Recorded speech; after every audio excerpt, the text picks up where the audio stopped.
So the way it'll work today, we'll talk a bit about the purpose of the consultation, and I'll share a bit about the timeline and the guiding principles, and to give you a bit of background. And just to pause for a moment, one of the reasons why we do this is because previously we would present the budget in December, and at that point, we'd ask members of the audience. At that point, of course, we were presenting it live, and we'd ask members of the public if they have any questions or comments. The problem with doing that in December is the budget was already adopted or about to be adopted. And if a resident, even if a resident had the most amazing suggestion, at that point, it was somewhat too late because the budget was going to be adopted, and it was virtually impossible to make changes. So the reason we're doing this now in June is we're still early on in the process. And in a moment, I'll go through the different steps. But now is the time. Now is the time where we can take that feedback and, of course, make changes and adjustments and tweak the budget. And this, just to mention, this is our second time doing the consultation. We'll get to that actually in the first question in a moment. We did the first one 2 years ago in 2019.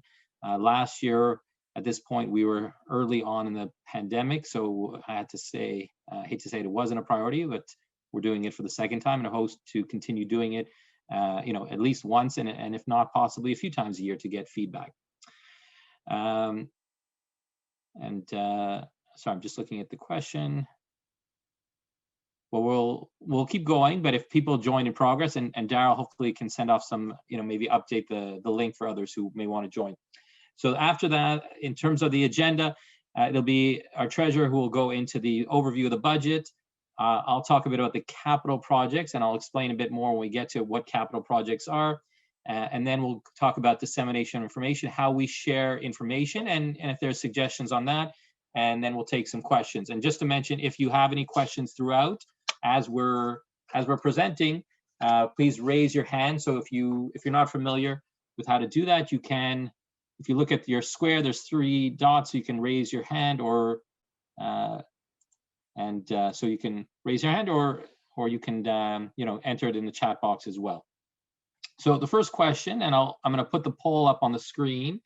As I mentioned, we had a pre-budget consultation just about 2 years ago on June 4th, 2019. And what I'd like to know is how many of the people here were able to attend that. So I'm going to put this on the screen. Hopefully you all see that. So I'll give you about 10 seconds or so to answer. So if you're able to just put in yes or no if you are able to attend. And actually, I'm going to close it. So we're seeing that hopefully everyone can see the sharing of the results. So no one attended that one, so that's okay. It's nice to have you here joining us for the first time. So I see all the respondents were not there. So I'll take that down. So thank you for joining us for the first time for this consultation. So in terms of the purpose, again, it's to give the public a better opportunity to understand the budget process, because again, most of the time you're hearing snippets about it, but you don't necessarily have the time to, or the ability to ask questions until it's too late. It allows us to get feedback on the process.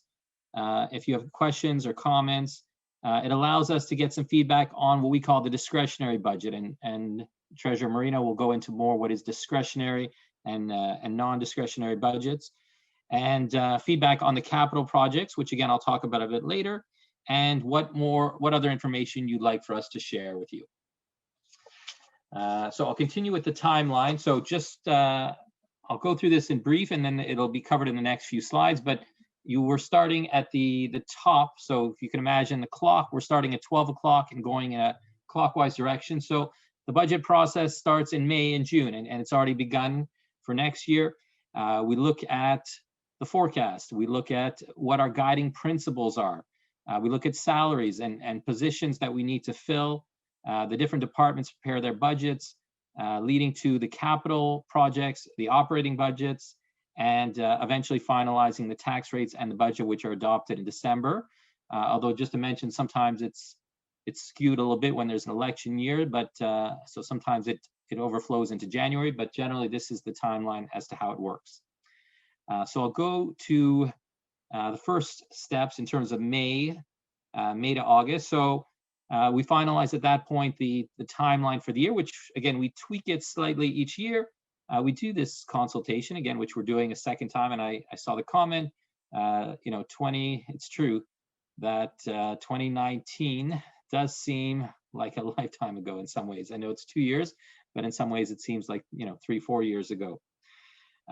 We also start looking at our staffing plan in terms of different departments. Do they need extra staff? Do we want to hire more people to do road repairs and patchwork and so on? And start looking at the capital investment. We do, and again, we'll see this a bit later, we do usually a 3 or even 5 year or longer term plan, but sometimes as things go on, there's additions to the capital project. So now is a time where a department head or director or counselor will say, well, maybe we want to add this to that 3-year plan. I'll go on to the next period. So September to October. So the focus here is mainly on the capital projects. So again, these are the projects such as road repairs, sewer sleeving, or pipe repairs, parks, and so on, major works in parks. So September, October is where we start going through those submissions and finalize them. And we look at scenarios for property tax rates. And as the mayor mentioned, our goal has been, and virtually every year, we manage to keep it below the rate of inflation in spite of our workers who are getting increases generally at the rate of inflation, and of course costs for us that are generally at the rate of inflation. And then we go to November and December. At that point, we finalize the capital projects. Generally, we finalize first. Then we start finalizing the operating budget. And again, the simulations in terms of taxes. So what we do before we finalize the budget, we look at how that tax rate will affect individual homes and duplexes, apartment buildings, commerces, and that's one of the things the treasurer does every year, or every year when we are finalizing the budget, is he gives us some examples of what it'll be for real homeowners, and that's something we always can relate to in terms of dollars and percentages. And that ends with adopting the actual budget and the tax rates, which is generally again done in December. In terms of the guiding principles, and I'm not going to go through all these, but just some of the key ones. The goal is to make sure there is a balance between revenues and expenses. So we want to make sure, of course, we have a balanced budget. We want to look at long-term viability of the services we offer. We don't want to say, okay, we're going to do an amazing program, do it for a year or two, and then realize, oh, we don't have enough money to support it in the long run. So we want to make sure that that is done. We try to maximize grants from the federal provincial government, and that's something we've done very well. We have the gas tax or the tech grant, which gives us about $2.5 to $3 million a year. We've managed to get grants recently, part of the work on the arena, on the Samuel Moscovich Arena. We received grants from the provincial government, and with Kerwin Park, we received grants from the federal and provincial government. So we're very thankful to both those levels of governments for supporting us. And we try as much as possible to limit borrowing. So if we can use money that's already been borrowed or already accounted for, if we have some money from the surplus we can use, we try to do that. So we minimize the amount we borrow, and of course minimize the interest payments we're paying, because we don't want to. And we want to look at services or initiatives that are going to be in the greater good of the community. And I would say the last one is to ensure efficiency and transparency. Our goal is to share more and more information. I have to admit, when I started 15 years ago, we weren't sharing as much information. Residents didn't ask at that point. But our goal over the last several years has been to try to share as much as we can. And Treasurer Moreno will go through that when we get to the last slide. And now I'm going to pass the baton off to Angela, who will talk about the operating budget. And just maybe I'll pause for a moment. If there are any questions, if you want to raise your hand or in the chat before we move on to the next section in terms of the guiding principles and timeline. All right. If not, I guess let Angela continue with the operating budget. All right. Well, thank you very much, Councillor Ridley. So my role this evening is to try to explain a little bit of the budget process, how we establish the taxation rates, and then how we determine which expenses we're going to put into the budget for the next fiscal year. So the important thing, like Councillor Lee said, is that we always want to have a balanced budget. So the goal is we look at our expenses during the year. We need to generate a certain amount of money to be able to pay all of the expenses that we're budgeting for. So just to give an idea of the revenue that we generate every year, a big part of our revenue is taxation. So I took the full amount of the taxation, which is $65 million, but out of that, over 28 million goes to the City of Montreal to cover agglomeration services.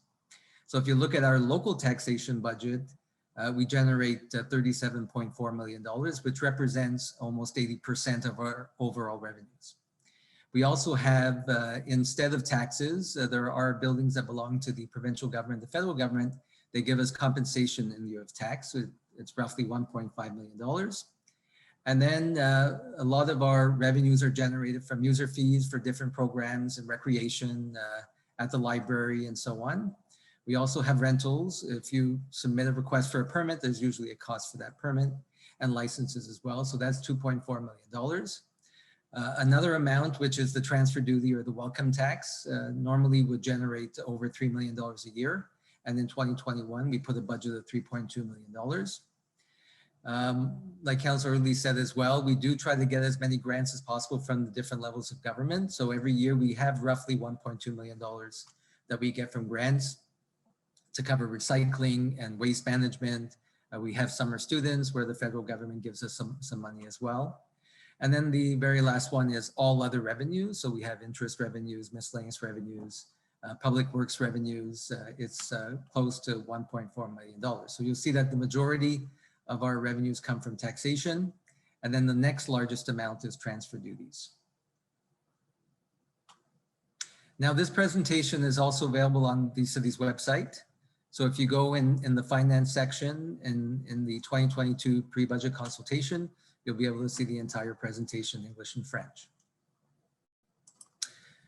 So the next section, we just again want to show what the increase in city taxes are compared to the cost of living that's presented by the Conference Board of Canada. So what they normally do is present an estimate on an annual basis, and then we actually have the actual, which is usually the year later.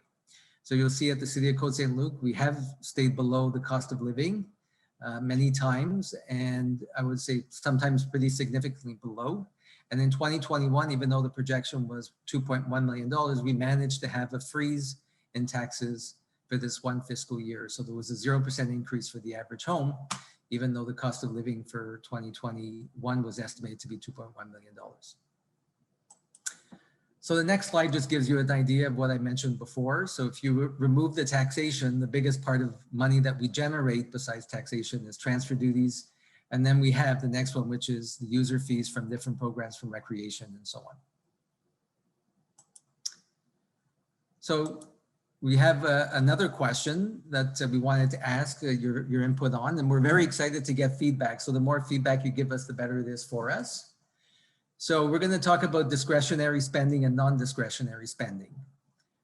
In general, the majority of our budget is non-discretionary. So we've seen historically that annual expenses increase 2 to 3% per year, but the city tries very hard to stay below the cost of living when we determine the tax rate increases. So the question that we're going to ask, Stephen, are you putting up the question? Yeah, I'm gonna put it up right now.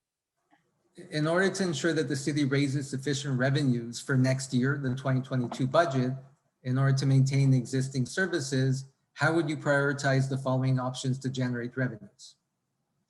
So the first one is increase general taxes. So everybody compensates the extra amount, increase user fees that we charge for various programs, or increase permit costs and other expenses that are user charges.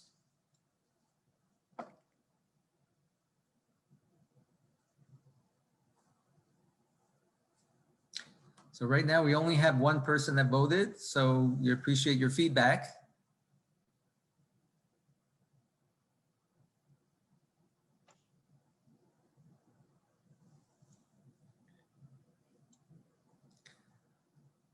All right.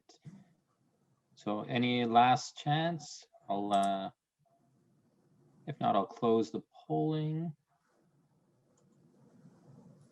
and share the results.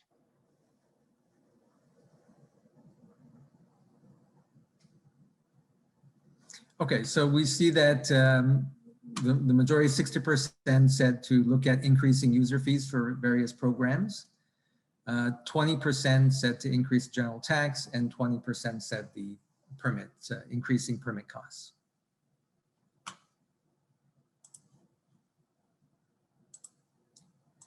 All right, the next section we're going to talk about is the expense side of the budget.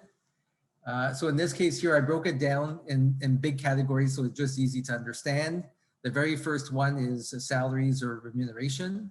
And every time you have a salary, you automatically have employer contributions. These are federal and provincial requirements.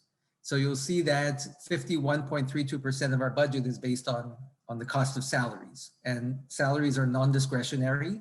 We have collective agreements, we have staffing plans that we have to respect. We have collective agreements that dictates the salary increases. So we'll see later a little bit more about the salary specifically, but it does represent more than 50% of our local budget.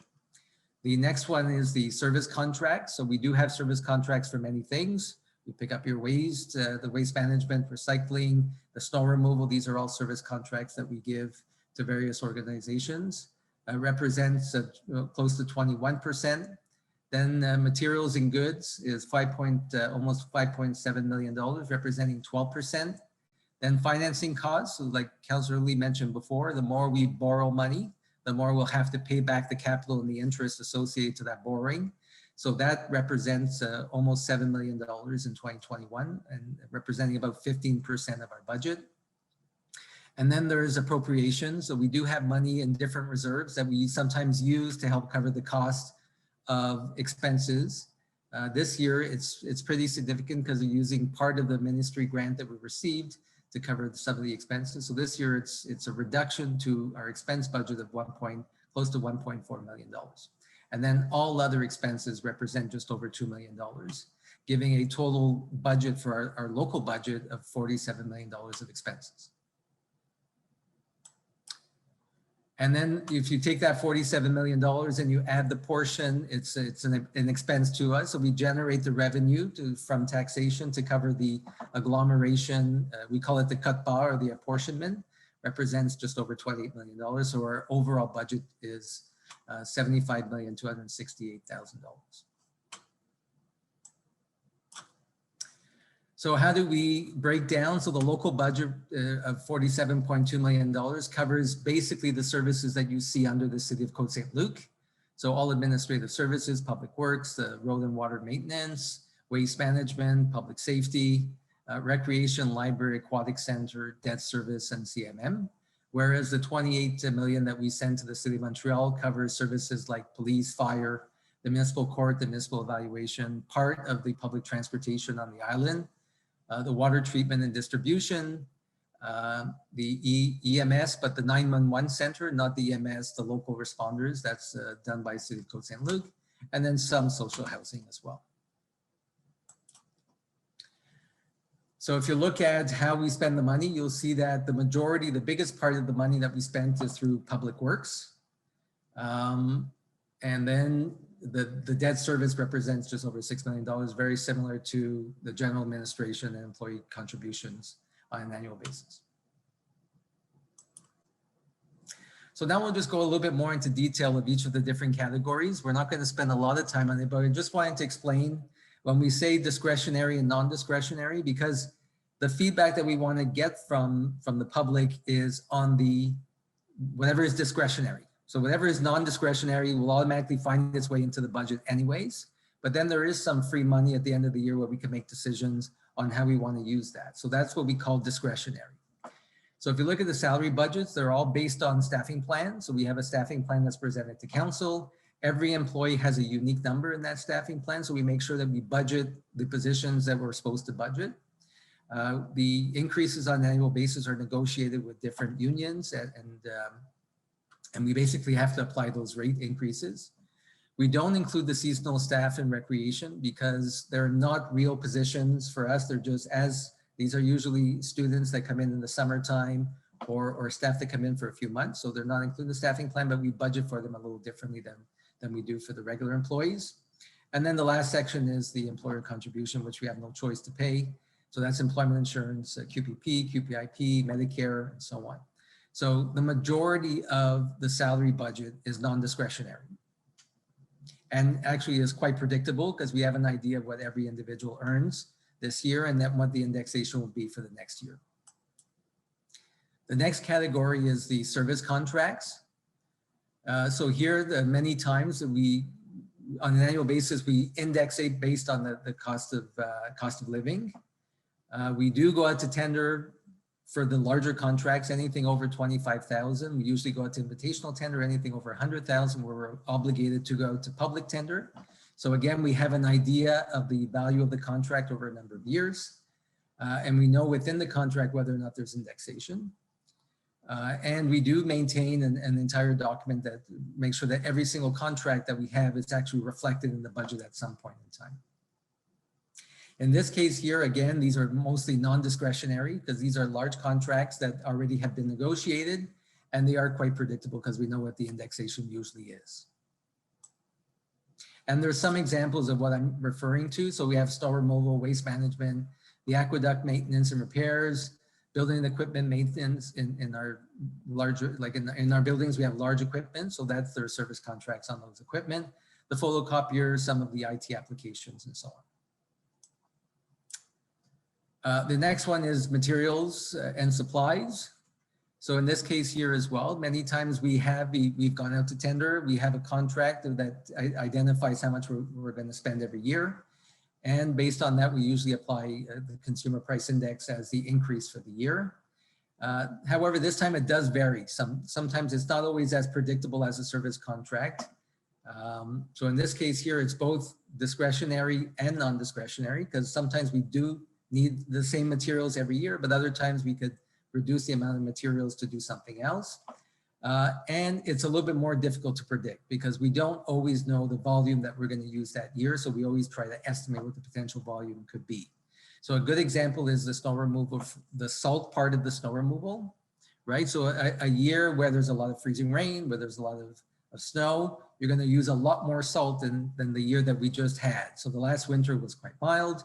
We didn't have that much freezing rain. We had 182 centimeters of snow, which is lower than the average. So in this case, we're able to save money in our snow removal, but we still have to budget an amount. So we try to guess what that amount will be. So that's where it's a little bit more difficult to predict. And it's a little bit more non-discretionary and there is some discretionary as well. Yeah, just if I can just interrupt for a moment. So with regard to snow, for example, we try to look at the average snowfall over the previous few years. Generally, we're in the same ballpark, but it happens, it's happened some years we've been below and significantly below, and others where we've been significantly above. Yeah, usually we tend to spend a little bit more than the budget because we budget for about 220 centimeters. And so the second it's higher than that, we usually tend to have to find money during the course of the year. So some examples, we talked about the snow removal salt. But building and equipment and vehicle repairs, fuel for vehicles, again, it's not predictable. So it all depends on how much the vehicles are used, materials for the library, and then the water purchase from Montreal, that's based on consumption. So the lower the consumption that residents use water, the better it is for the city of Côte-Saint-Luc because the cost would be less. The next section is the financing costs. So these are based on we know that when we borrow, we have a term of 5 years that we know how much we have to pay back in capital and how much we have to pay back in interest. And again, these are fully non-discretionary. Once you borrow, this amount has to be paid back. It has to find its way into the budget.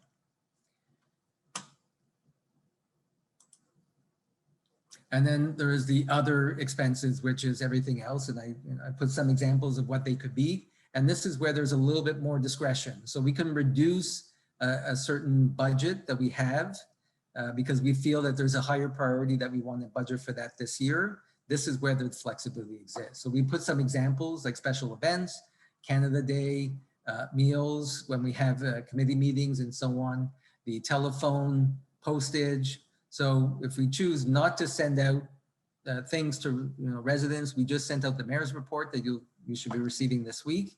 And we chose to send it to every civic address. Instead, we could have just put in the suburban. It would have reduced the cost of postage. But we feel that everybody should have a chance to read it. So we felt it was important that we deliver it to every household. Contributions to outside organizations, professional development, and so on. So these are some of the more discretionary funds that we have in the budget. And then the important thing too is also to know what are some of the external factors that influence our budget and what are some of the risks. So the biggest one is the agglomeration. So we spend roughly $28 to $29 million a year. We're expecting a very large increase for 2022. So we never know that amount until we get to the month of November. So we're building our budget, hoping that they stay within the 2 to 3% increase. But there are many times where they've gone beyond that, and we've had to turn around then and rework the budget to be able to accommodate some of the extra expenses. We also know that climate change is having a huge impact on our budget now. We talked about it a little bit with snow, but we are also having the effect right now of very warm, things in the summertime where you have to water more. We have our blue collars out more because the flowers are drying up, the grass is drying up, so they're watering more. And there's many things that's happening because of climate change that we're now reflecting somehow in our budget a little bit more every year, actually.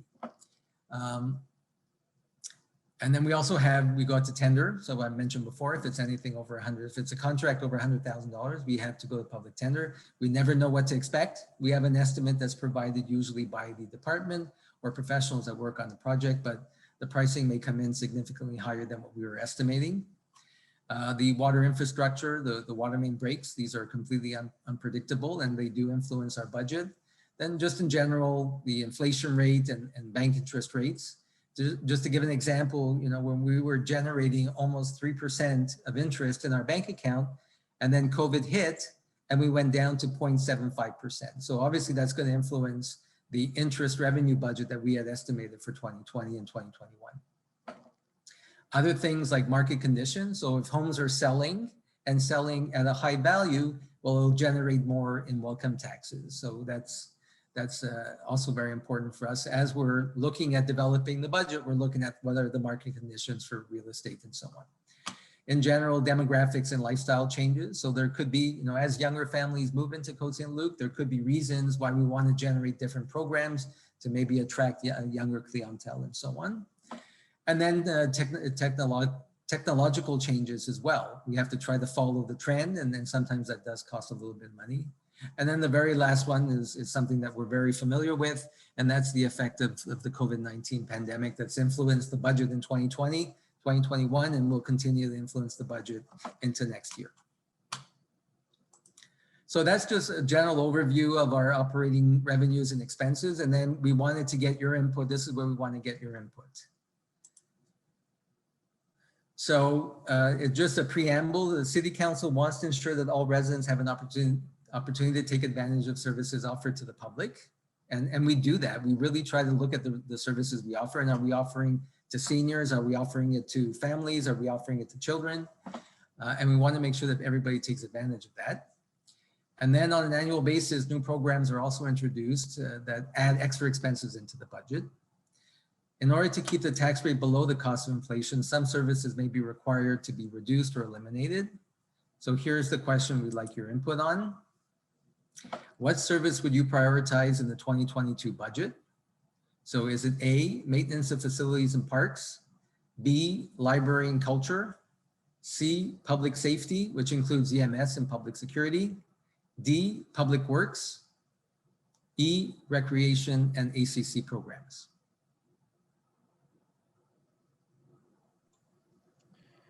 And just while we're waiting for people to fill out, just to add what I mentioned in the chat box, obviously we want to hear feedback from residents tonight, and again, if you have questions, you can also have an opportunity to ask. We're also posting these same questions on the city website, and the goal is to try to get feedback from as many people as possible over the upcoming weeks.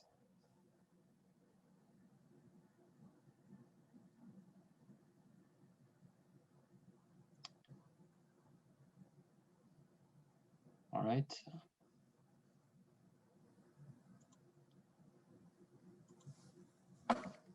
Okay, so I think everybody sees the results. So library and culture, 40%, public safety, 20%, and public works, 40%. So public works is maintenance of our roads and making sure that the snow is removed and the waste and so on is picked up. So thank you very much for that feedback. We'll get to the next question.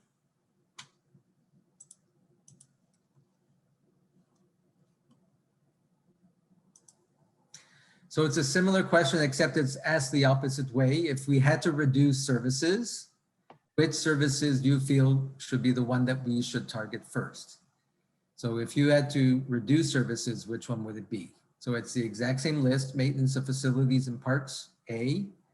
B is library and culture, C is public safety, D is public works, and E is recreation.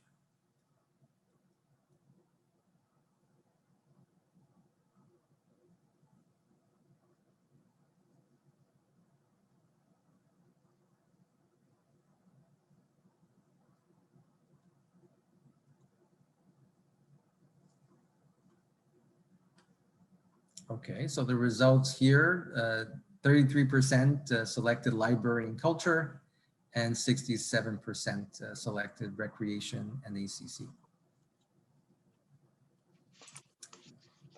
All right.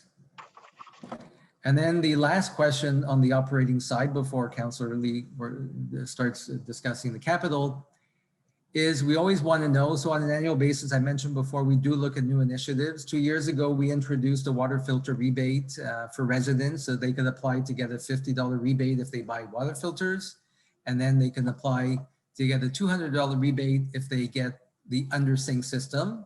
In 2021, we introduced a rebate program for electric vehicle charging stations.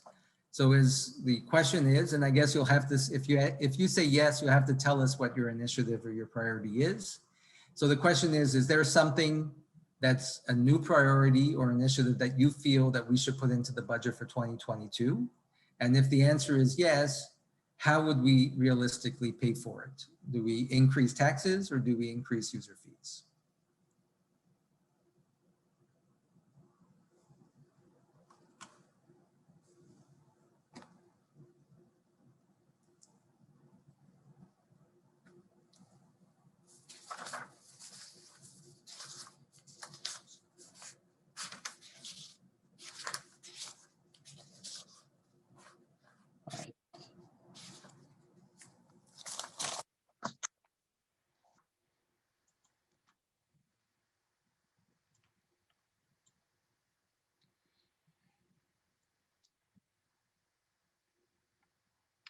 So just before we continue, would anyone want to share?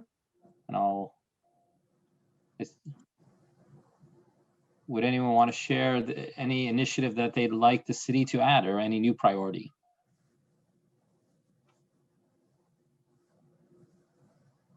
Go ahead, Myrna. You should be able to unmute yourself. Okay, I can. Pickleball is becoming an extremely popular sport.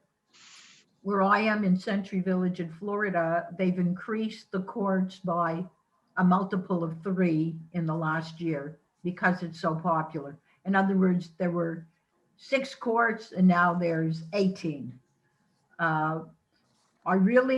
I noticed when I went to play tennis that there are not that many tennis courts either. I know you have it on Guelph though, where there is a tennis club, but I noticed that people were using the tennis court to play pickleball. And there seems to be a lot of people that wanted, and they were complaining that there was no court for them to use. So since it seems to be becoming the #1 sport that's increasing in North America, perhaps we should consider having some more pickleball courts. So thank you, Myrna, for the feedback. I think I'll double check, but I feel like we have created at least one pickleball court, but definitely I'm going to take note of that and follow up with the city to see if we can do more. Go ahead, Andy. It's good to see you. Hi, good to see everybody. My idea or my question is, I know we're surrounded by highly wooded areas, bordering the train tracks, and some parks are very highly wooded. I wanted to know if there was some sort of budgetary line for things like natural pesticides. I know in Tremblant, they're known for like a bio treatment that they do for highly wooded areas to reduce things like mosquitoes, larvae, ticks. So that is something that I'd like to see. I know I have friends in on Wallenberg who say they cannot use their back balcony because of the mosquito problem. I know we do a lot of public relations in terms of eliminating water and breeding ground. But I would love to see, and it's become an increasing problem. So I'd love to see some sort of budgetary line that has to do with pest elimination. No, thank you. Thank you, Andy, for that feedback. I know that we spend quite a bit on natural methods to cut down on effects, let's say invasive species, for example, poison ivy. So I know a lot of funds are spent on that. At Trudeau Park, at Schuster Park, for example, I know on the road along Saint-Luc Road to Meadowbrook, I know we had to deal with buckthorn, actually in Ashkelon Gardens as well. So I know we spent quite a bit on that. I don't have the answer about dealing with mosquitoes. I know some cities, for example, Winnipeg, I know they have a special spray that they use, but I've read different reports on that. I don't want to get into it because it's not my area of expertise, but I would say definitely taking note and let me look into that and we'll see if that's something that we can add. I appreciate it. Thank you. All right. Before we go on to the next section, any other questions or comments on the operating budget? Thank you, Director Marino, for that presentation and giving some background. And I'm just gonna forward that there. Okay, so I'm gonna continue now with the capital budget. And just before I get into the nitty-gritty, so just to explain, so Director Marino talked a bit about the operating budget. So those are things that are more of an annual effect, the garbage collection, for example, the recreation programs and so on. Those are operational. When we talk about capital, it's more like if we're going to build a new building, if we're going to completely renovate a park, not just, touch up paint here and there, but actually new equipment and so on. So the city spends, if you look the last few years, we've spent about this is the upcoming years and 2021, about $10 to $12 million in that vicinity. And if you look at the most important or number one item is infrastructure. So if we look at 2021, we're estimated to spend about $9 million. So that includes road resurfacing, that includes LED lights, traffic lights, park upgrades, sewer sleeving. Then if we go on to the next one, it's building and local improvement. So that's about $2 million. So for 2021, the focus is on the building envelope for the arena and for Sigerman Park. We have throughout the city infrastructure that is starting to age. As you've probably seen over the last few years, we've redone the building envelope for City Hall. So we've redone the bricks, for example, at City Hall. We did the arena. We had to redo the coolant for the arena. This was actually mandated by provincial law. We did the roof at the arena in the last years. This year, we've replaced some of the roofs of some of the chalets at the different parks, for example, Schwartz Park. If we go to the next one, vehicles and heavy equipment. So this is where we replace our fleet. If you can imagine, the city has quite an extensive fleet of trucks, snow removal vehicles, and so on. And this number has actually gone down the last few years. We used to spend closer to $1 million a year.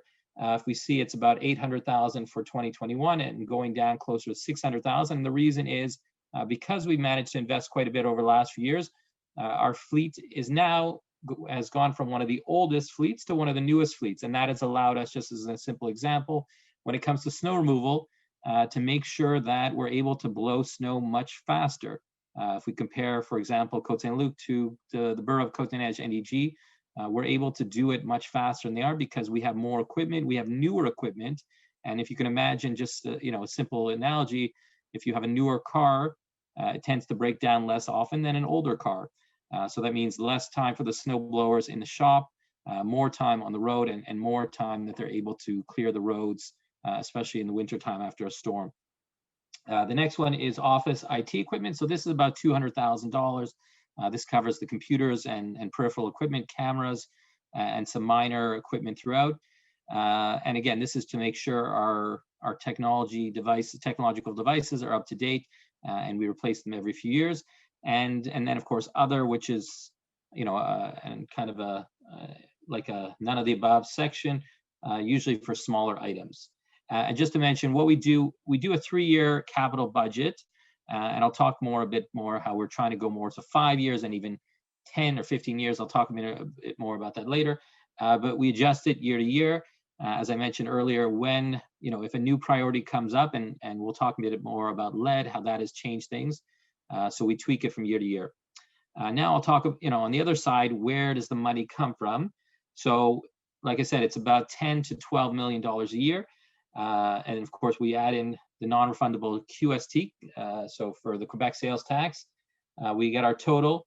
Now, of that, we get about, so as mentioned, we average about $3 million a year on the TECQ grant, the tech grant, which again, it comes from the gas tax. So for those that go to a gas station, you fill your car, there's a few cents from every liter that go towards the gas tax, which is given back to cities for municipal infrastructure. And on top of that, we've been lucky, as I mentioned earlier, to get extra grants for things like the arena and Kerwin Park. And a few years ago, if you recall, we got an extensive grant for the ACC, for the Aquatic Center. So the grants, like I said, it varies year to year depending on what works are done. But the goal is, and if you look at the bottom line, the goal is in the vicinity of $5 or $6 million. 2023, it's a bit high. Hopefully we'll be able to get a few more grants, and we'll be able to update that as we go along. But our goal is to keep it, the final number and the amount that has to be financed, about $5 or $6 million. In terms of 2021, so the priority is the sewer sleeving. And just to mention, oh, sorry, just to go back. Sorry, Angela, if you can go back to slide 35. Perfect, thank you. So the priority is the sewer sleeving. For this year, we're focusing more on the rainwater or pluvial pipes. We have possibly some pipes where there's a bit of a cross connection. So where some water is leaking out of a pipe into another pipe. So we want to make sure that doesn't happen. So that's been our focus. Next is lead service line. This has been an issue that we've been dealing with at the city level for the last few years, and for the next few years, it's one that we will be dealing with. The provincial government over time has lowered the minimum threshold. So about 15, 20 years ago, it was at 50 parts per billion, 50 parts per billion. Then it went to 10 parts per billion. And just in the last year, year and a half, it's gone from 10 to 5 parts per billion. So as the government, if you can imagine, has lowered that threshold, it's meant many sections of pipes that were, you know, below the original threshold, but sort of in a in-between range, are now at or just slightly above the new threshold. And it's forced us to react, and we are doing so. And that'll be one of our top priorities. And we're estimating to spend about $1.5 million. That's on replacement and as well on testing. So just as an aside, for residents who live in some of the homes that may be affected, we estimate about 3,000 homes that were built in that period from the 1950s to early 1970s. If your home was, please sign up for lead testing. That'll take place this summer next. I already signed up. I have an appointment in August, so I encourage you to do that if you haven't yet. In terms of roads, so that's been another top priority. The last few years, we've been focusing more on the pipes, but my priority is that we do it right and we do it in the correct order. Sometimes we'll see Montreal, they do repave a street, and then the next year or 2 years later, they dig it up to do the pipes, and then they end up having to repave it after. So the last few years, we've been focusing more on the pipes to get those corrected, and now the focus is more on the roads. Traffic lights, LED street lights, we've replaced to date, as of the last number I have in front of me, 526 street lights with LEDs of approximately 2,000 to 3,000 in total. And the goal is to continue doing those over the next few years. And if you're driving on some of the main streets, you'll see it already. We're also doing some upgrades to parks. So this year, the priority has been more on some of the smaller parks, like Fletcher Park and Emerald Park. Renovations to public works yards where we've had some drainage issues that have gotten worse over the last few years. Again, upgrades to the building envelopes and replenishing the fleet, as mentioned, which is becoming less costly. I'll show you some of the breakdown just to give a sense in terms of the numbers. So for water infrastructure, it's about $3.5 million, and that includes the portion for the LED, sorry, not the LED, the LED, I should say the lead pipes, and also the sleeving of our sewer pipes. Roads, just over $4 million, and that also includes, I should mention, sidewalks. And we're just with regard to sidewalks, we've done in the last 5 years, this has been one of our priorities. We've done just over 8,000 meters, so about 8,200 meters of sidewalk over the last 5 years, to try to make sure the sidewalks are safe, especially for our residents who are a little bit older. We don't want anyone to trip and fall. Traffic lights and street lights this year, not as much, although we'll be spending a bit more over the next few years. Parks and green spaces, you can see building and local improvement, and you can see some of the numbers there in millions of dollars. For next year, for 2022, and this is, these are predicted, although it is still subject to change, and that's one of the reasons why we want your feedback, is again to focus on roads, dealing with the lead service lines, so the lead pipes, the sleeving, and so for next year, it'll be more focusing on water pipes and sewer in terms of sanitary. And just to mention, in terms of the aqueduct or water pipes, we've sleeved about 24%, so just under a quarter of the pipes in the last few years. And what we've seen is the number of water main breaks. So, what's the expression? An ounce of prevention is a pound of cure. We've seen the water main breaks on average over the last few years go for about 28 to 11. So a drop of 61%. It means less homes that are having to deal with pipes that are bursting and problems and flooded garages and basements and so on. So we're happy about that. And in terms of the future, so for next year, we're looking at some building envelope repairs and to Public Works and the ACC, where we had a few minor issues. The Kerwin Park, which is obviously the number one that we're all excited about, and the ACC roof, which is one we've also had some issues with recently. I'll show you the next slide just to give you some rough sense in terms of dollars. So you could see the buildings and local improvement is one of the bigger ones. But again, roads and sidewalks, water infrastructure are up there as well. So these are our top priorities for next year, for 2022. In terms of how we decide, and this is an important slide, so I'll take a moment on this one. We look at a business case. So we don't just sit around and say, well, maybe we should do this park, or maybe we should do that. We look at business cases. We decide, okay, what is the priority? And we look at the cost, and we do a full analysis. And we assign priorities to different projects. And the top priority is projects where we can get a grant, or ones that are linked to health and safety issues. So for example, the lead pipe is a health and safety one. We don't want to cause any harm to any residents. And if we know they're eligible for grants. So in terms of just to mention or backtrack to the tech grant that I was talking about earlier, when we submit our proposal to the provincial and federal government, they also look at it because they want to make sure the money is well spent, and they have priorities. And often the priority for them as well is more on the water infrastructure first, and the roads come after. So that's something we have to deal with as well. The second priority is professional services for capital projects taking place in the upcoming years. So the way it works, Saint-Luc is a relatively small city, as you can imagine.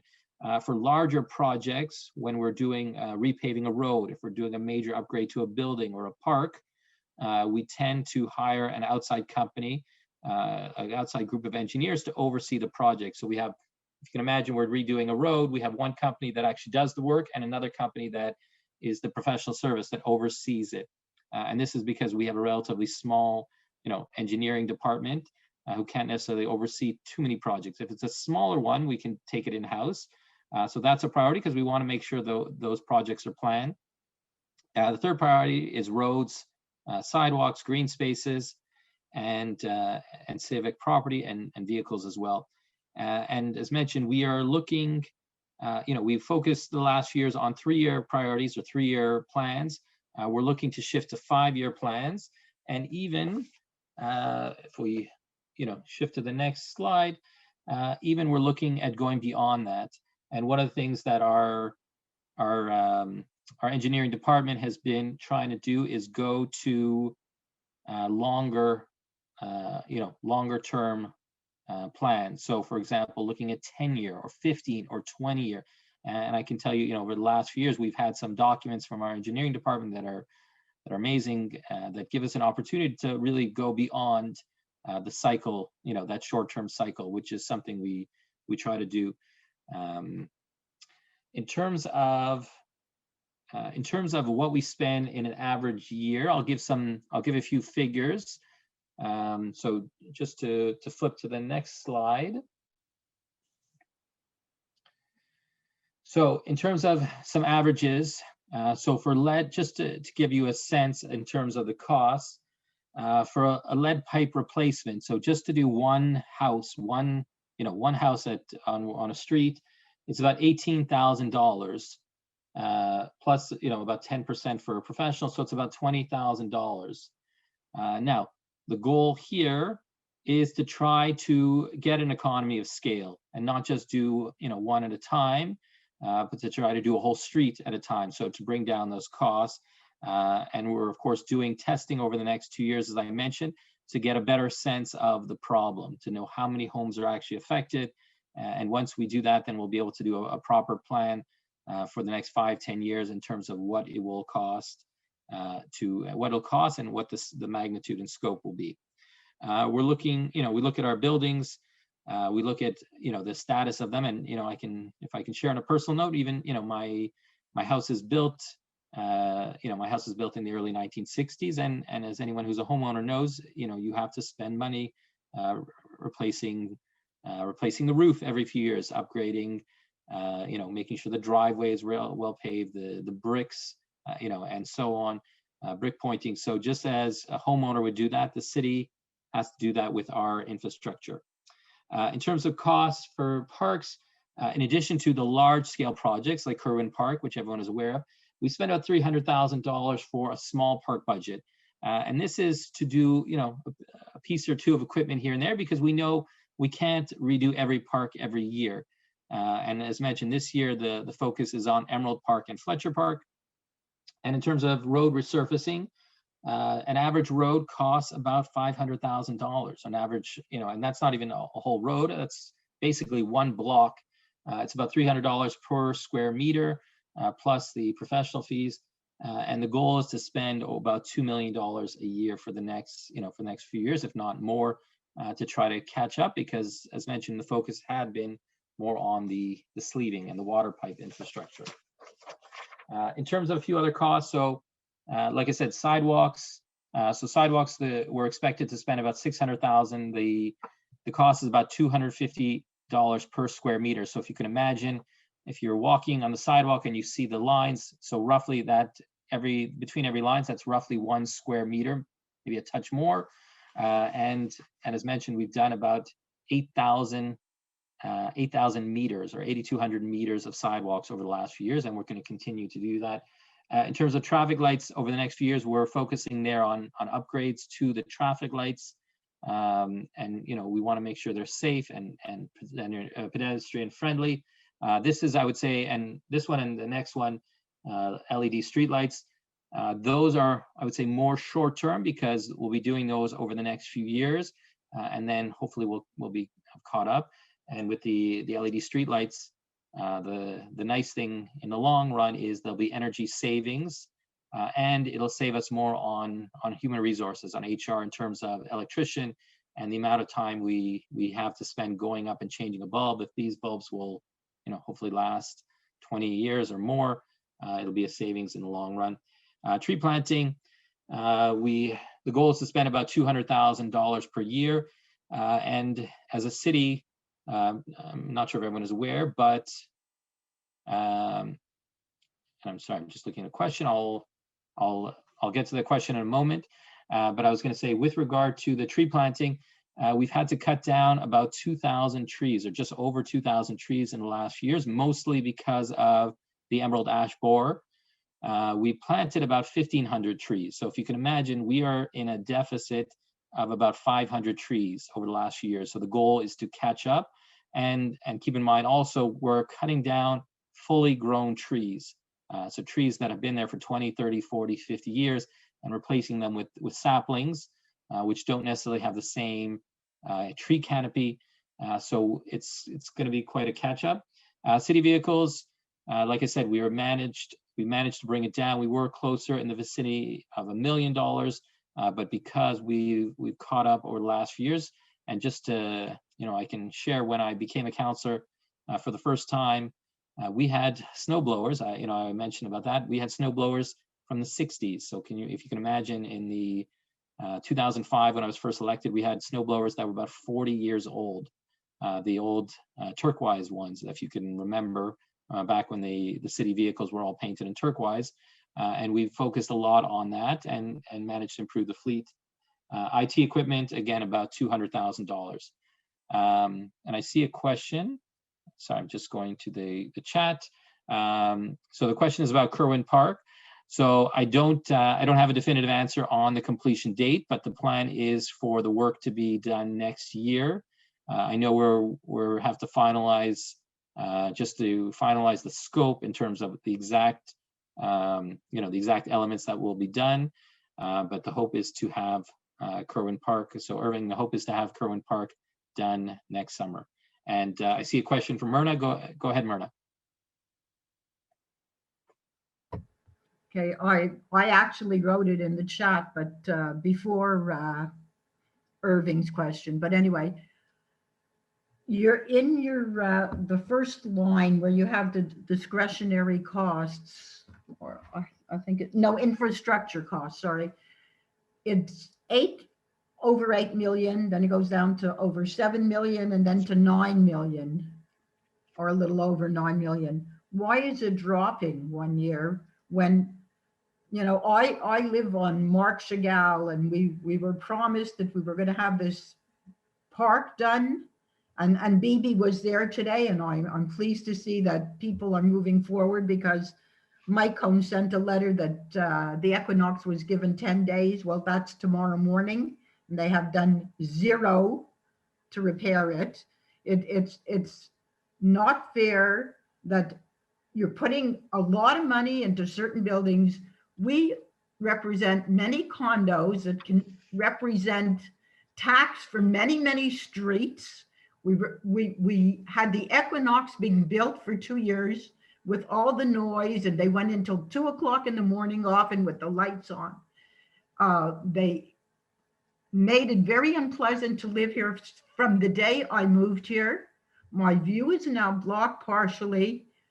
We can't even use the outside patio because the sand still blows in. They still not have finished completing it. So we have the park across, which we were promised we would have the end of May.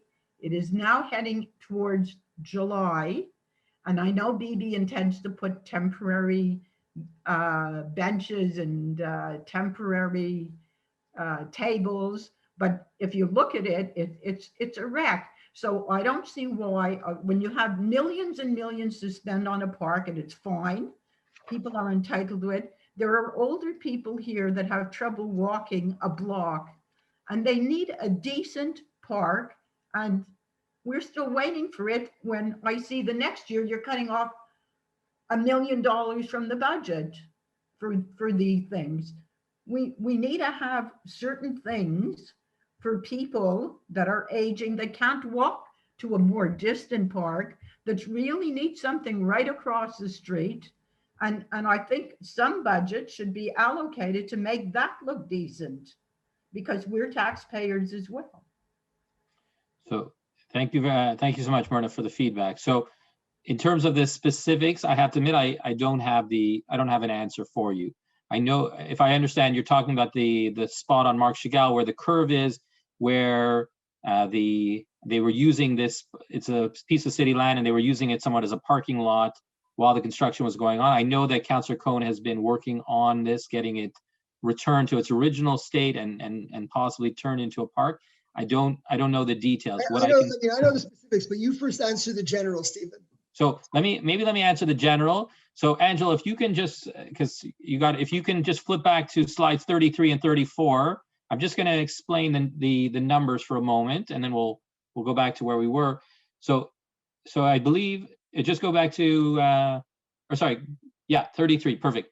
So I think, Myrna, I think you're talking about the first line here, the top Right, line of this that's what I page. said in my question, line 1, infrastructure. Yeah. So just to clarify, we are looking, so we look at a few things. I look at the first line, but I also look at the bottom line. And I'll get to the bottom line on the next slide in a moment. So just to clarify, so I see the 8.9 million versus the 7.5 million. But then if you look at the bottom line on that page, so you see it's about 11.9 million and 11.6 million. So it is slightly less, but if you look at the next page, so Angela, if you can go to slide 34. So once you factor in the government grants, so the goal is to keep it between $5 and $6 million. So if you look at 2021, the bottom line, which to me is the final one after you factor in all the government grants and so on. So we're actually spending about just under 6 million this year. And for next year, we're actually spending closer to 7 million. So we're actually spending more money in the end. The big difference, if you look at the kind of middle of that page, is the government grants, is that we're getting about $1 million less in grants next year based on the projects we're doing. So what I would say to you is, in terms of the priorities in terms of parks, I have to admit it's one of my top priorities. And I'll give a simple example. I mentioned, and the mayor knows this, and some of the councillors who are on know as well. We've been spending about $300,000 a year on small park budget. And in December, when we were discussing the budget, I actually pushed to say, well, I think small parks should be a bigger point, and we should spend $400,000. And that's one of the points I push for. Now, I don't necessarily win every vote. You win some, you lose some. In that vote, I didn't win, and it stayed at 300,000. Well, I'm sure we'll have another vote on it in December, assuming I'm still on council and reelected. We'll have another vote on it in December, whether to keep it at 300,000 or 400,000 or possibly 500,000. But definitely that is one that is top of mind. But like I said, the point is, for me, what I look at in the end is the bottom line after the government grants. And I would say the number for 2022 is an estimated number, and most likely that number will be adjusted closer to the $5-6 million mark, because we need to, I hate to say, we need to keep it in a reasonable rate, because we don't want our borrowing to be too much. Just as a homeowner has a mortgage, you have to keep that mortgage at a certain percentage of your income. If your mortgage is more than a certain percentage of your household income, it hurts, and we don't want it to be too much for the city. And we also have been lucky in that the mortgage rates, as Angelo mentioned, the interest rates we get when we have money in the bank is lower, but the interest rates on the mortgage is also lower, on our financing rate is lower. However, we know that could change. And we are just like a homeowner who owns a home is always at risk of their mortgage. Most of our loans are refinanced every 5 years, so we're always at a risk. So we have to keep that at a reasonable rate. But I'll let the mayor maybe answer if he has more details on this specific piece of land, because like I said, I don't want to tell you the wrong thing, and I'm not 100% up to speed on this one. Well, I'm not going to go into full detail in a public consultation process about that one piece of land, but I know Myrna's pretty up to date that there's the issue of leveling, and that the Equinox has been put on notice by our legal department, and we're working together to get it done right. And in the interim, Public Works is doing what they're doing, but it's not the end game. The end game is to do it right and to have a beautiful park there, and we will get it done. I'm sorry for the delays. Perfect. So we'll go actually just maybe to to go back to this slide for a moment, just to mention that over the next few years, the priority will be more on roads. It will be on sleeving. It will be on lead replacement. It will be on parks and renovations to the city infrastructure. And these are something we continue to do. But obviously, it's feedback like yours that will help us, decide. And maybe we'll fast forward, Angelo, sorry, to slide 44. So this one we don't. So I have to say we don't have an official poll on this question. We're trying to come up with a formal way, but I would say just something to think about. We do have it. I put in the chat box earlier the link to the page on our site where residents can actually put more info. But I guess my question to those on, and like I said, if you want to, if anyone wants to raise their hand and share their thoughts, the question is, if you had $5 million, where would you invest it? Would you invest it more in the lead pipe replacement? Because we know that is something we have to do. We could do it in 5 years. We could do it in 10 years. We could do it in 20 years. The park renovations, as Myrna mentioned, the park area on Marc Chagall, road resurfacing, sidewalk reconstruction, traffic and streets, or others. So like I said, we don't have a formal poll question on this, but if anyone else would like to, if you want to raise your hand or ask a question. Yeah, Myrna, go ahead. Yes, I'd like to ask about the lead pipe replacement. Is it the city's responsibility or is it the homeowner's responsibility? So it's a good question. So it depends. I know that's not a perfect answer. So every home, if you can imagine, is connected to the water main that is under the street. So under every street, there's a water main. They're connected, and generally there's two portions of the pipe. So if you can imagine on the front lawn of your home, for those that are homeowners, there's a valve, and usually that valve is the border, and usually you just see like a round circle, round metallic disc, and that's the valve. And the city has a special tool to turn it on and off.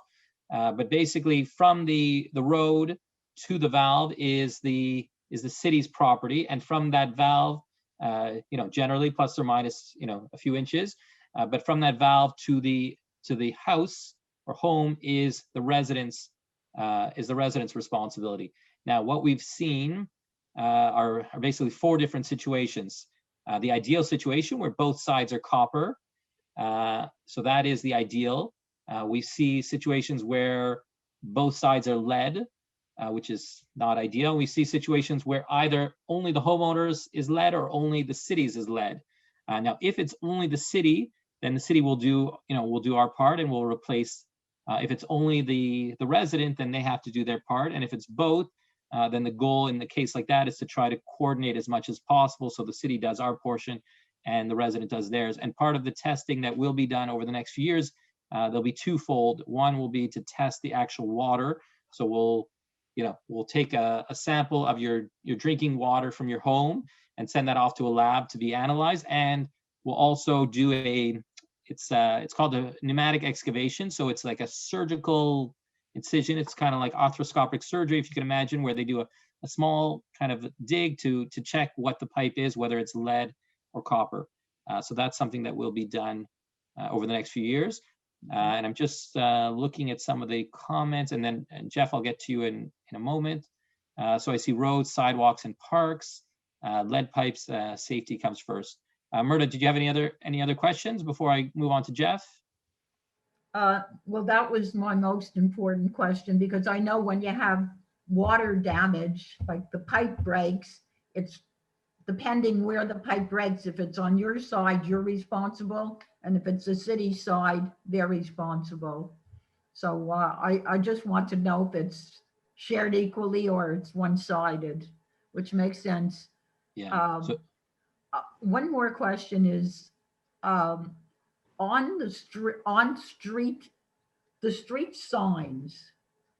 I don't know if I'm aging, my eyesight's getting worse, but if I'm going in an area that I really don't know and it's dark, it's not that easy to see the signs. Isn't there some way that we could have street signs that are really quite prominent, that you can visualize it properly? At one time, we used to have the yellow ones in Côte St. Luc before I lived here that were really quite easy to read. And then we went to these smaller ones. So so thank you, Myrna. So I'll answer the question, then I'll get to Jeff. So in terms of the street signs, the city spent, and I would say this was about 10 years ago, I believe, the city spent quite a lot of money replacing all our street signs. The old ones, for the most part, they were smaller, they were faded, and the new ones actually are 3M reflective material on them. So they are actually a reflective material. And I know Daryl Levine, our Director of Communications, spent a lot of time on the material, on the font even, uppercase versus lowercase. And I remember even having discussions on it. The old ones were all uppercase. The new ones, generally, it's just the first letter that's upper and the rest is lowercase, which was found to be easier, more visible.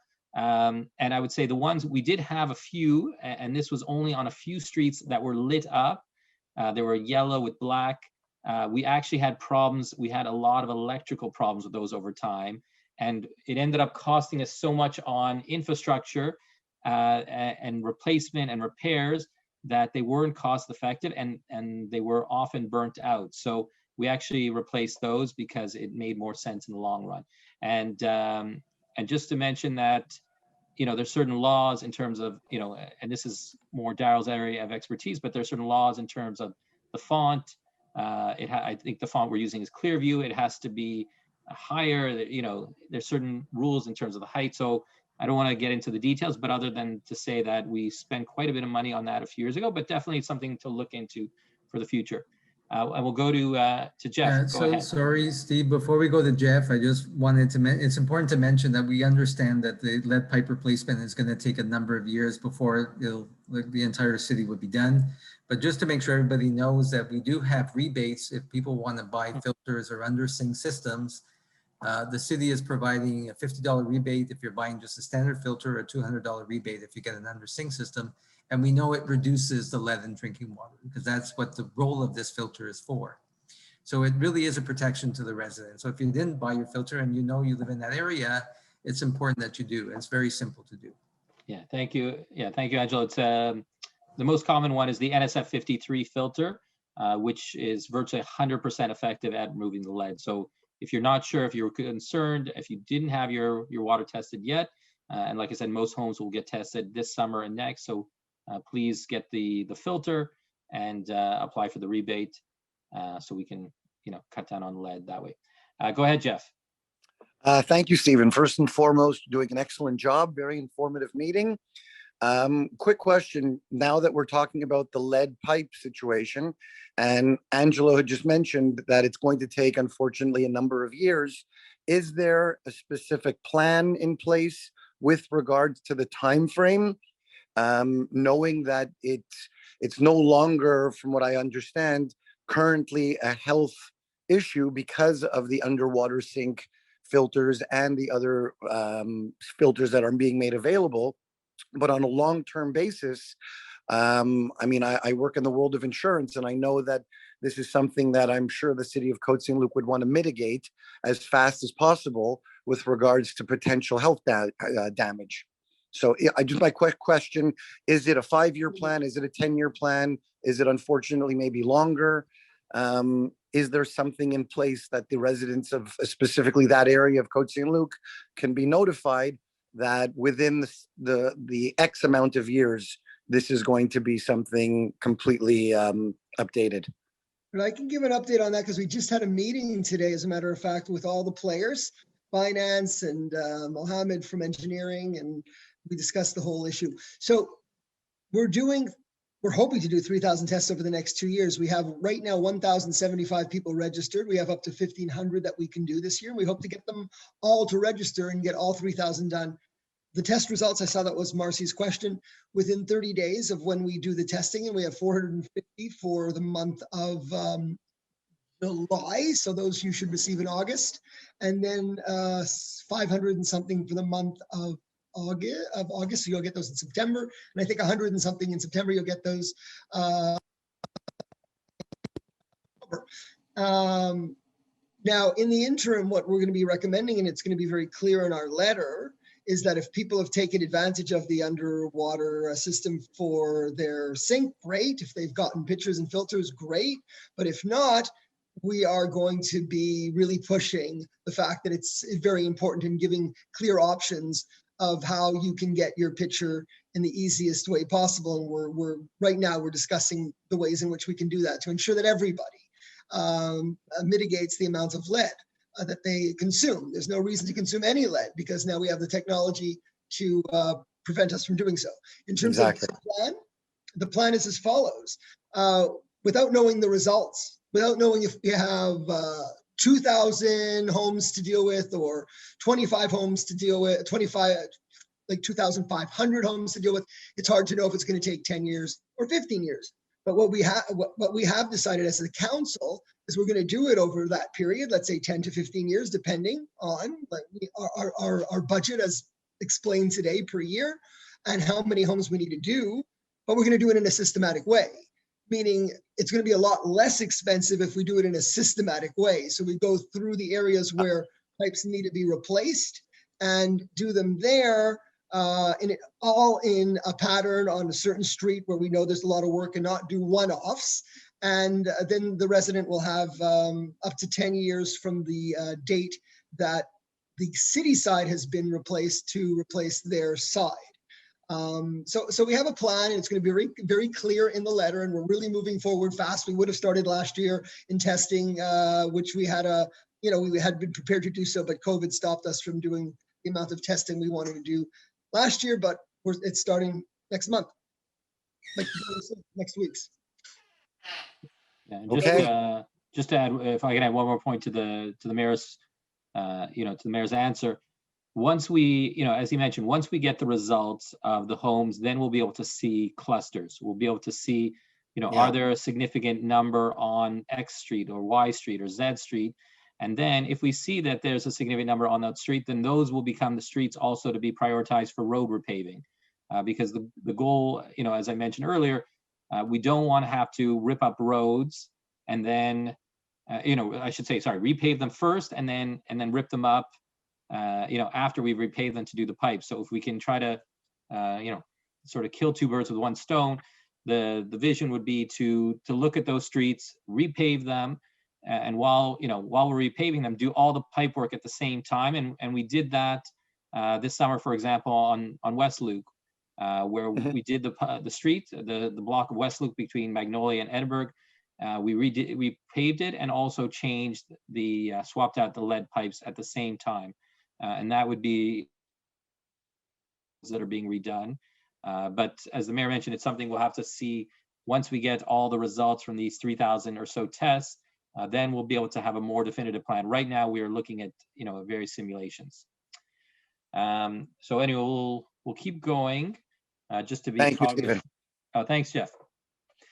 So just to go to the next slide, just to give a big picture. So just go to slide. I'm just looking at the comments. Sorry, as I'm doing this. Yeah. So we have to, in terms of water testing. We have to remind residents. I think, just my personal take, I think residents are reluctant to let people in their home, as to why they're concerned. And we had, that's one of the reasons we didn't do the lead testing last summer, is because we didn't think people wanted strangers in their home to do that lead testing, because it requires, again, someone to come into their home and actually with a jug to actually measure and take water from their taps. And it's something that takes, could take up to 20 minutes to a half hour, I believe, to do the testing.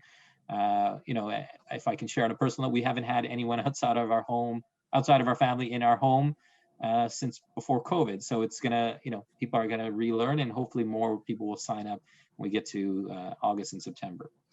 So just to go to the next slide, Angela, to go slide 45. Yes, I just want to mention, we do encourage everyone to go on the website and actually fill this question in, because it's important information for us.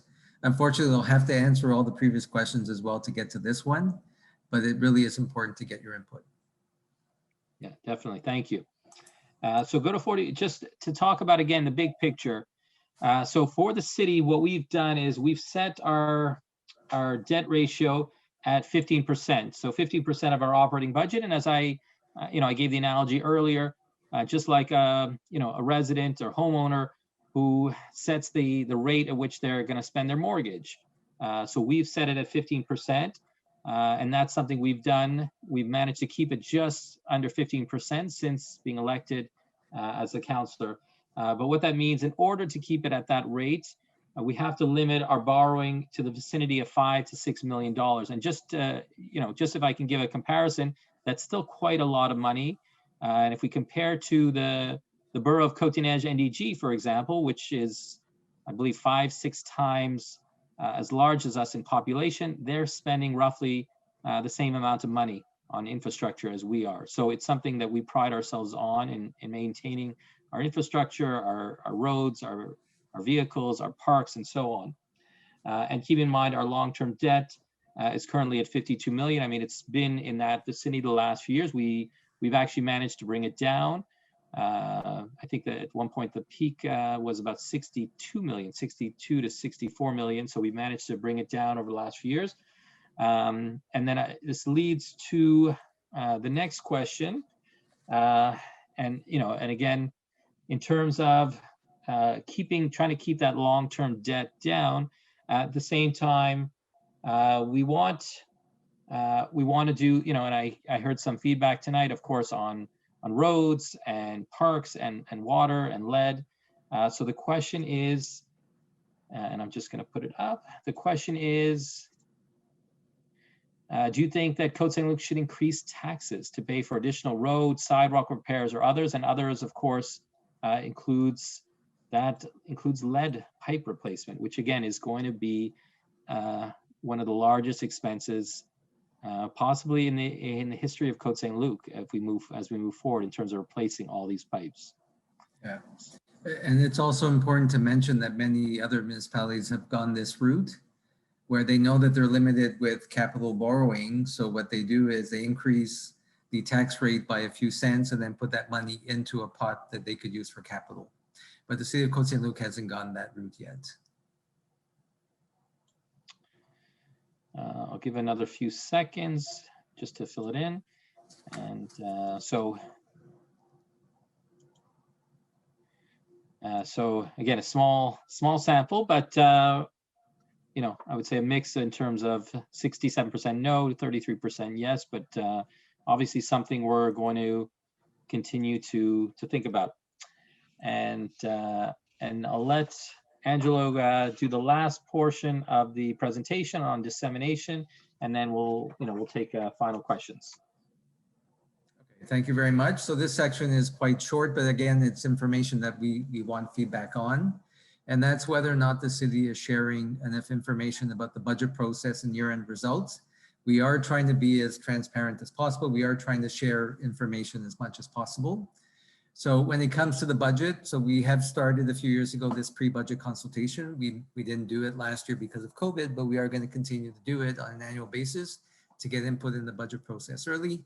And then we put all of the budget information on the city's website, including the PowerPoint presentation that gives more information than just a general document. We also mail it to every civic address in Côte-Saint-Luc. So whether or not you're a homeowner, if you're a renter, you also get to see the entire city budget with an explanation on where the priorities are for the year. And then we also on the website put this document. So we call it our open government document. It's in Excel or in PDF. So you could take it, export it, and manipulate it any way you want.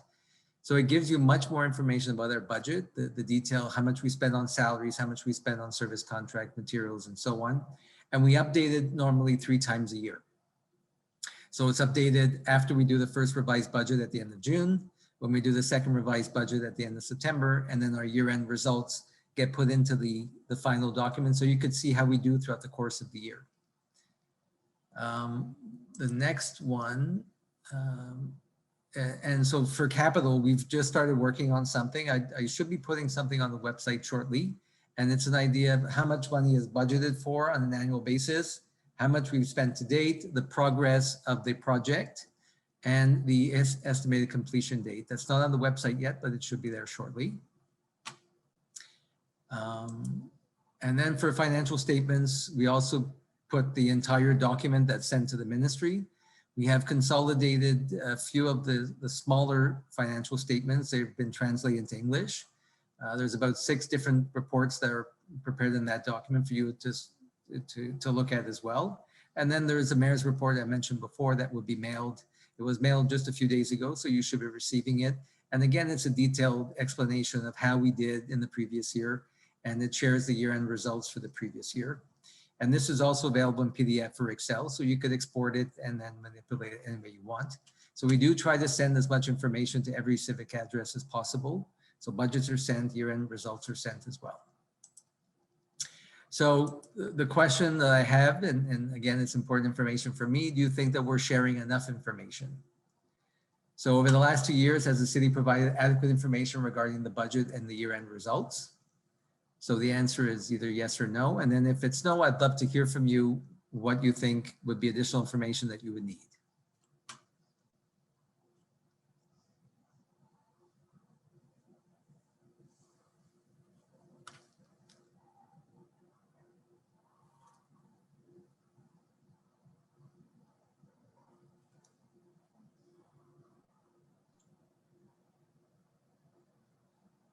Okay. So you could see that 75% said yes and only 25% said no. So for the one that said no, I would love feedback. You'll have on the next slide an email that you could send this information to. If you don't want to share it this evening, I would really appreciate what you think would be other interesting information that the city can provide.